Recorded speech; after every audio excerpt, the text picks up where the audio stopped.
मटणगाव संभाजीचा बटननामा लिंबूचा असे म्हणले आहेत लोक. आता मी त्याला का चर्चा, एक पैशाचा भ्रष्टाचार होणार नाही. ते भ्रष्टाचाराचे पैसे जे जात होते ना ते जनतेची जात होते, आता जनतेलाच मिळून जातील त्यांचे पैसे. आणि माझ्यावर भरपूर लोक प्रेम करतात निलंग्याचे लोक.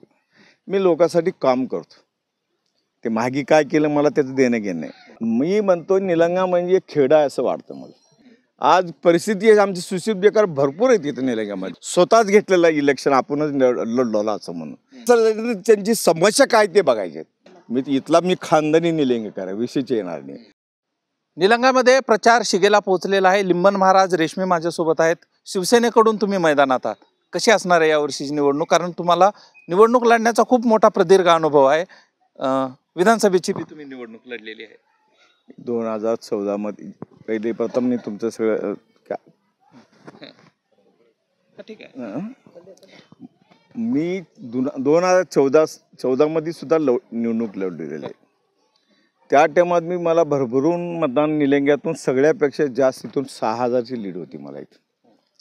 आणि माझ्यावर भरपूर लोक प्रेम करतात निलंग्याचे लोक.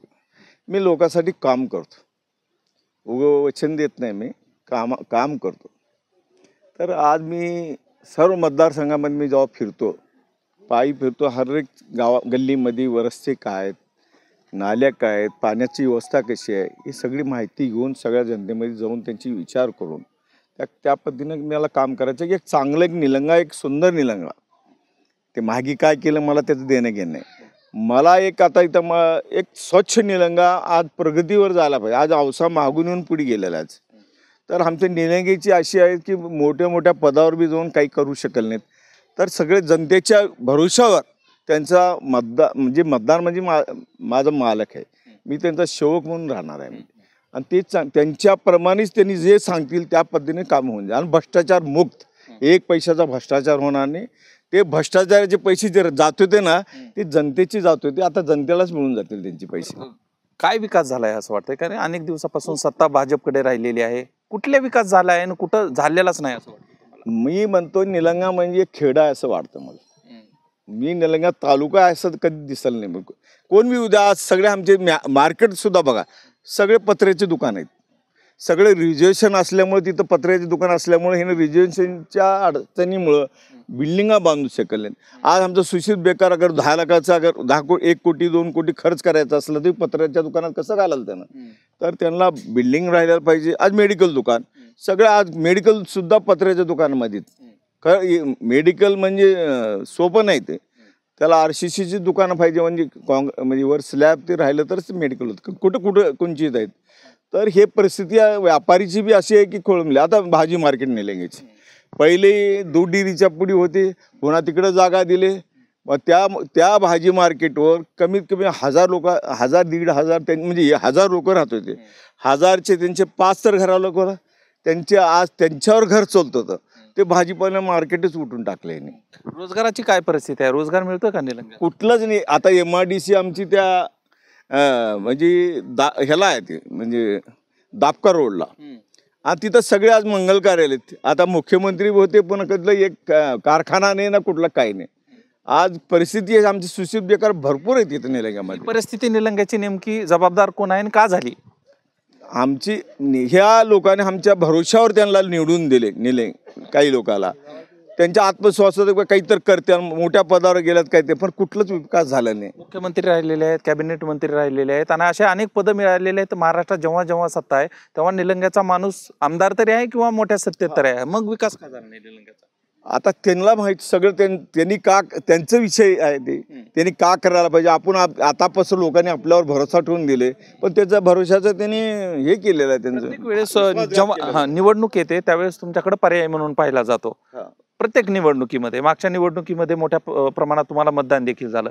यावेळेची परिस्थिती बदलली का? परत आणखीन थोड्याफार मतदान आणि काही समीकरण बदलतील असं वाटतंय? माझं काय म्हणणं, ह्या नगरपालिकेमध्ये जेव्हा मी नगराध्यक्ष फॉर्म भरलो त्या रोजी त्यांची सगळे जनतेने म्हणले की योग्य कॅन्डिडेट आहे आणि ह्या 100% ह्यावरील विजय 100% म्हणजे जनतेचा होईल. माझ्या आणि तिने स्वतःच घेतलेलं इलेक्शन, आपणच लढवलं असं म्हणून.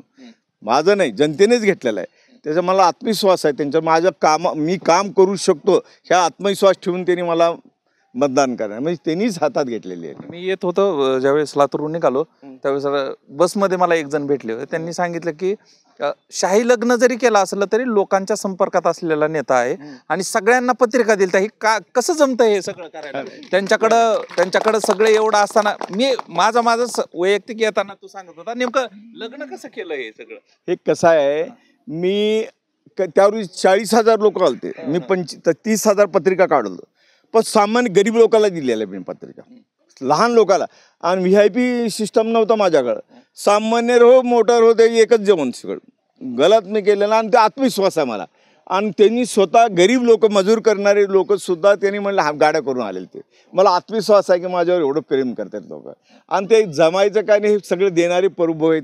आपण उगाच सगळं म्हणतो माझं आहे माझं काही नाही फक्त आज बघा आपण जेव्हा जन्म घेतो तेव्हा काय राहते आपल्यावर. तुमचे हे किस्सेच आहेत का खरं. आता आम्ही बाहेरून आलोत म्हणून विचारतो ते कुणी लोक आले तर तुम्ही थेट काही मदत असेल वैद्यकीय वगैरे त्याच्यासाठी मदत मी काय म्हणतो देणारे प्रभू आहेत त्याच्यामुळे मला काय भीती. सगळ्या मदतीचा फायदा या निवडणुकीमध्ये ठीक आहे ही जरी लोकशाहीची पद्धत असेल तरी तुमच्या पाठीशी लोक राहतील 100% मला आत्मविश्वास. मी म्हणलो ना त्यांनी जनतेनेच ते निवडणूक हातात घेतलेली आहे मला म्हणायची गरज आहे पण मला घर का फिरलो मी त्याला कळायला महाराज यायला पाहिजे नाही घरला यायला पाहिजे असं त्यांचं म्हणणं आहे. मला ते सभे फिबे घेण्यामध्ये ते हे करायची जरूरतच नाही मला कारण मला त्या लोकांपासून त्यांची समस्या काय ते बघायचे त्याच्यासाठी मी फिरलो आणि ते 100% त्यांच्या भरोशाला तडा जाऊ जाणार नाही ते समस्या पुरी होऊन जातात. आज कित्येक लोकांना इथं कबाला मिळाले नाही असे घर मोठे आज 1, 2, 4, 3 कोटी खर्च करून बांधलेले आहेत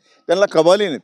इकडंच आहे ते काय आपलं दादापीरमध्ये आहेत पुन्हा तिकडं ह्याला हलकाशा नाही माडाच्या पलीकड म्हणजे तिथं सुद्धा कमीत कमी 1500 घर आहेत पण त्या लोकांना अजून कबाला मिळालं. काँग्रेस वर्सेस भाजप असा संघर्ष असल्याचं बोललं जातंय किंवा चित्र रंगवलं जातंय असं काही आहे का हे आहेत का आता ते मी सांगणार नाही आता तुम्ही मी म्हणायची गरज नाही जनतेला विचारा जनतेने हातात घेतलेली मी बोलायची गरज नाही मी म्हणणार नाही की मी पुढे आहे का मागे जनता सांगाल तुम्ही जनतेचा विचार घेतला नाही. निलंगेकर नाराज आहेत अशी विचारच्या सुरू आहे.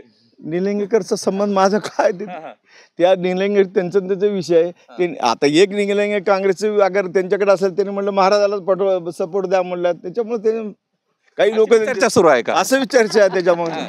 आता मी असं ऐकलो की मटणगाव संभाजीचा बटन लिंबूचा असे म्हणले आहेत लोक. आता मी त्याला का चर्चा असते त्यात का अशी चर्चा आहे ते.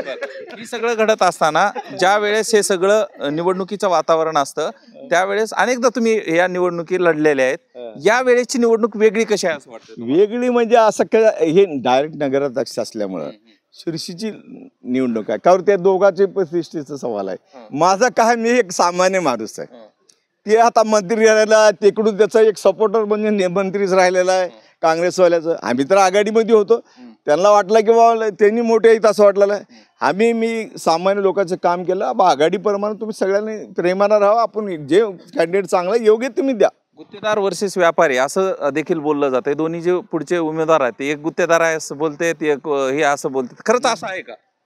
गुत्तेदारी हे धंदा आहे बिझनेस आहे बिझनेस करायला कुठलं नाही कुठलं विषय नाही. आणि आम्ही नगरपालिकेमध्ये कधी आजपस्तर मी हे माझं घर आहे म्हणून मी कधी तिथं पाय सुद्धा ठेवलं नाही त्या गुत्तेदारीमध्ये रेकॉर्ड आहे आमचं. आणि माझा घरचा माणूस तिथं पाय ठेवणार नाही तिथं. ही जनतेच्या मालक ही नगरपालिका ही जनतेची आहे त्यांच्याशिवाय. राष्ट्रवादी काँग्रेस शरद पवार पक्ष आणि तुम्ही एकत्र लढताय किती निवडणुकीमध्ये उमेदवार आहेत आणि कशा पद्धतीचं हे सगळं म्हणजे कसा शरदचंद्रजी पवार साहेब राष्ट्रवादी काँग्रेस पक्ष आणि शिवसेना उद्धव बाळासाहेब ठाकरे त्यांचे 12 कॅन्डिडेट मी स्वतः एकलं कॅन्डिडेट आहे नगराध्यक्ष. कारण माझे प्लॅनिंग होती की मी स्वतःच उभा करायचं का मला माहित आहे का करावं तर ह्या निलंगेकरला मी पहिलेपासून मी एकलंच लढत आलेलं आहे. त्या निलंगेकर त्यानेच नाही मी बी निलंगेचाच आहे. त्याने निलंगेकर म्हणजे मग त्याने आहे मी नाही असं नाही मी खानदानी निलंगेकर आहे विषयच येणार नाही.